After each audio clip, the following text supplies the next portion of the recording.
Hello class 6. So this is chapter 8 and the name of the chapter is Introduction to HTML5. And today our topic is advantages and disadvantages of HTML5, and also we will know about comparison between HTML and HTML5. So advantages and disadvantages. So the first advantages is it allows developer to use the code neatly. It supports audio and video controls, so without the use of external plugins.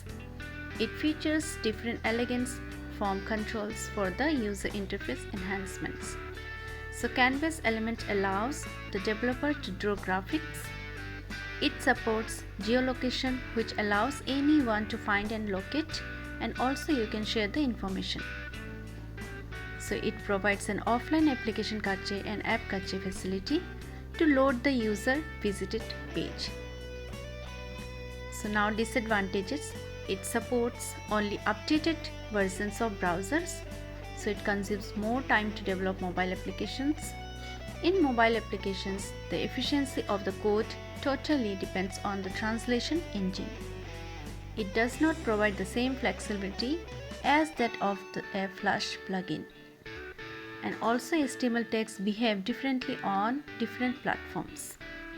So these are the few disadvantages of using HTML5.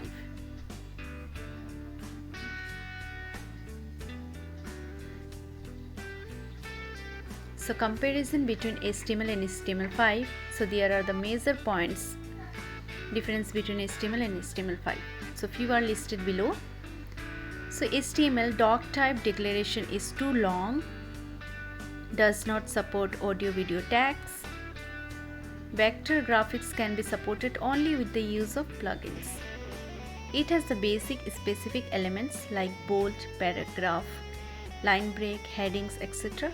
Introduces only the basic form controls. Not possible to draw shapes like circle, triangle, and more. Browser cache can be used as temporary storage. So does not allow JavaScript to run in the browser. So now HTML5. So doc type declaration is very simple. It supports audio and video tags also. Scalable vector graphics, Canvas and other vector graphics are supported because this is a new version. So features new contain specific elements like article, footer, header, section, etc. It can be also possible. It has advanced form controls, and it's also allow you to draw shapes. Application cache, for example SQL database, web storage is used as a temporary storage. And the last one is it's allow JavaScript to run in a browser, which is not in HTML. So these are the few comparison between